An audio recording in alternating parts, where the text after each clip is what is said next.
அனைவருக்கும் வணக்கம். இன்று என்னுடைய பெயர் மாரியப்பன். தமிழ்நாடு பனை தொழிலாளர்கள் மற்றும் அனைத்து உடல் உழைப்பு கட்டுமான பொது தொழிலாளர் நல வாரியத்தின் மாநில பொதுச் செயலாளராக இருக்கிறேன். இன்று நம்முடைய முதலமைச்சர் மாண்புமிகு சி ஜோசப் விஜய் அவர்களுக்கு பிறந்தநாள் வாழ்த்துக்களை தெரிவித்துக் கொள்கிறோம். அதேபோன்று இன்றைய காலகட்டத்தில் இந்த பிறந்த நாளை முன்னிட்டு கோயம்புத்தூர் மாவட்டம் பெரியநாயக்கம்பாளையம் குப்பிச்சிப்பாளையம் பகுதியில் நகர்ப்புற வாழ்விட மேம்பாட்டு வாரியத்தின் திட்டத்தின் கீழ் 1800 வீடுகள் கட்டி கொடுக்கப்பட்டுள்ளது. அந்த 1800 வீடுகள் மக்கள் அனைவரும் குடியேறி இருக்கிறோம் என்பது அனைவருக்கும் தெரியும். ஆனால் இங்கு தேவையானது அரசு பேருந்து வசதி இல்லை என்பது முதல் கோரிக்கையாக அதை வைக்கிறோம். அரசு பேருந்து வருவதற்காக நாம் பல முறை கட்டங்களாக பல அதிகாரிகளுக்கும் இது சம்பந்தப்பட்ட துறைகளுக்கும் புகார் மனுக்கள் கொடுத்தும் இன்னும் பஸ் வரவில்லை. இதனால் பள்ளி மாணவ மாணவிகள் மிகவும் சிரமப்படுகிறார்கள்.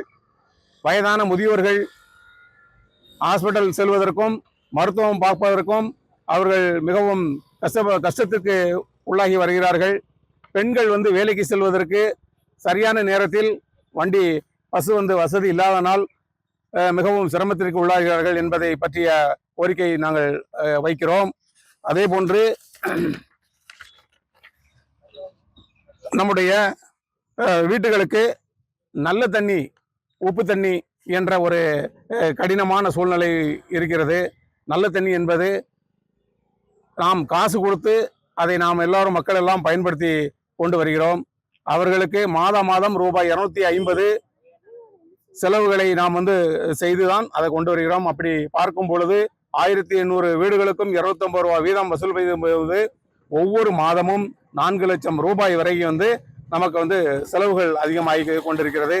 இதை அரசின் கவனத்திற்கு கொண்டு அந்த பணத்தையும் வசூல் செய்யாமல் இந்த நல்ல தண்ணீரை நம்மளுடைய பேரூராட்சி மன்ற அலுவலகத்தின் மூலமாக மக்களுக்கு விநியோகம் செய்தால் இன்னும் சிறப்பாக இருக்கும். இங்கு குடியிருக்கக்கூடிய அனைவரும் வறுமை கோட்டுக்கு கீழ் உள்ள மக்களே ஆவார்கள்.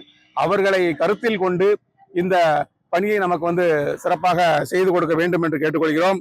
அதே போன்று நம்முடைய 1800 குடும்பங்கள் இங்கு இருக்கக்கூடிய இடத்தில் நம்ம மக்கள் ஹாஸ்பிட்டல் என்று சொல்லக்கூடிய அளவிற்கு இங்கே எந்த விதமான வசதியும் கிடையாது. ஏதோ ஒரே ஒரு நாள் மட்டும் செல்கிறார்கள். அது 24 மணி நேரமும் அந்த நம்ம ஹாஸ்பிட்டல் செயல்பட வேண்டும். இங்கே எந்த நேரமும் அந்த ஆட்கள் தேவை என்பதை சொல்கிறோம். ஒரு சில நேரங்களில் நம்மளுடைய கர்ப்பிணி பெண்கள்லாம் வயிறு வலி வந்தது என்று சொன்னால் மிகவும் சிறப்பமாக இருக்கும். போவதற்கு வாய்ப்புகள் இல்லாத சூழ்நிலை. அதனால கண்டிப்பான முறையில் நம்மளுடைய முதல்வர் அவர்களுடைய கவனத்துக்கு நாங்கள் கொண்டு வருகிறோம். இதையும் நீங்கள் சொல்ல வேண்டும். அதே போன்று 1800 குடும்பங்கள் இருக்குது. குடிமை பொருளாகிய அன்றாடம் நாம் உணவு உண்கக்கூடிய ரேஷன் கடை என்பது நம்மளுடைய இந்த கிராமத்திற்கு இல்லை. நாம் எங்கிருந்து வந்தோமோ அங்க போய் தான் நம்மளுடைய பொருள்கள் எல்லாம் ரேஷன், அரிசி, பருப்பு, சீனி இதெல்லாமே வாங்க வேண்டிய சூழ்நிலை உருவாகி கொண்டிருக்கிறது. இதையும் நம்ம உடனடியாக ரேஷன் கடையும் நியாய விலை கடையை திறந்து மக்களுக்கு விநியோகம் செய்ய வேண்டும் என்று கேட்டுக்கொள்கிறோம். அதுவும் பயங்கரமான சிரமத்திற்கு உள்ளாகித்தான் மக்களும் வாழ்ந்து வருகிறார்கள். ஆக மொத்தம் குறிப்பாக சொல்ல போனா இது தமிழ்நாட்டில் ஒரு குட்டி தீவு போல் நமக்கு தெரிகிறது. இந்த நன்றாக பாருங்கள். இந்த வீட்டை சுற்றி சுற்றுச்சுவர் எதுவுமே கிடையாது. வீடுகளாக கட்டி கொடுத்திருக்கிறார்கள். எந்த விதமான சுற்றுச்சுவர் கிடையாது. நிறைய நமக்கு சம்பவங்கள் நம்ம எதிர்பார்க்கிற கெட்ட சம்பவங்கள் நடப்பதற்கு நிறைய வாய்ப்புகள் இருக்கிறது. திறந்த வெளியாக ஏகப்பட்டது இருக்கிறது. இங்க குழந்தைகள் கடத்திட்டு போவதற்கு கூட வாய்ப்புகள் நிறைய இருக்கிறது. அதனால காவல்துறை என்ன பண்ணணும் அப்படின்னா, இந்த பகுதிக்கு ஒரு செக் போஸ்ட் போட வேண்டும். கண்டிப்பாக அதை ஒரு காவல் நிலையமும் துணை காவல் நிலையமும் அமைத்தால் இன்னும் சிறப்பாக இருக்கும். மக்களுக்கு பாதுகாப்பாக இருப்பதற்கும் இந்த கோரிக்கையை நாங்கள் வைக்கிறோம். அதே போன்று நடத்துவதற்கு நம்ம மக்கள் வந்து சுப நிகழ்ச்சிகள் நடந்ததுக்கு ஒரு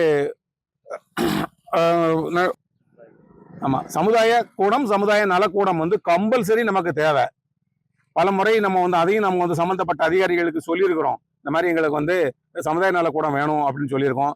ஆமா, இது வந்து கிட்டத்தட்ட 2 ஆண்டுகள் ஆகிவிட்டது. இன்னும் அதற்கு ஒரு சரியான எங்களுக்கு வந்து ஒரு தீர்வு கிடைக்கல. அதையும் கட்டி கொடுத்துருங்க. ஆமா. அப்புறம் வந்து நம்மளுடைய பார்க்கு கண்டிப்பான முறையில் வந்து தேவைப்படுகிறது. அதையும் வந்து இளைஞர்கள் வந்து விளையாடுவதற்காக அவர்களுக்கு வந்து தேவையான உபகரணங்கள் வந்து செய்து கொடுக்க வேண்டும். நடைபாதை வந்து உள்ளே அமைத்து கொடுப்பதற்கு பார்க்குகள், முதியோர்கள் அவர்களுடைய கவனத்துக்கு கொண்டு செல்ல வேண்டும் என்ற கோரிக்கை வைக்கப்படுகிறது. ஆமா. அப்புறம் அங்கன்வாடி மையத்தை சுற்றிலும் வந்து காம்பவுண்ட் சுவர் வேணும். ஏன்னா குழந்தைகள் வந்து அவங்க எப்போ வெளியே வர்றாங்க, எப்போ போறாங்க அப்படிங்கிற சரியா தெரிய மாட்டேங்குது. அந்த காம்பவுண்ட் சுவரை இங்க சுற்றி அந்த உள்ள வந்து பூங்கா செடிகள் வைத்தா அந்த குழந்தைகளுடைய மனமானது இளமையாக கற்கக்கூடிய வயதில் வந்து இன்னும் சிறப்பான கொண்டு செல்வதற்கு சரியாக இருக்கும்.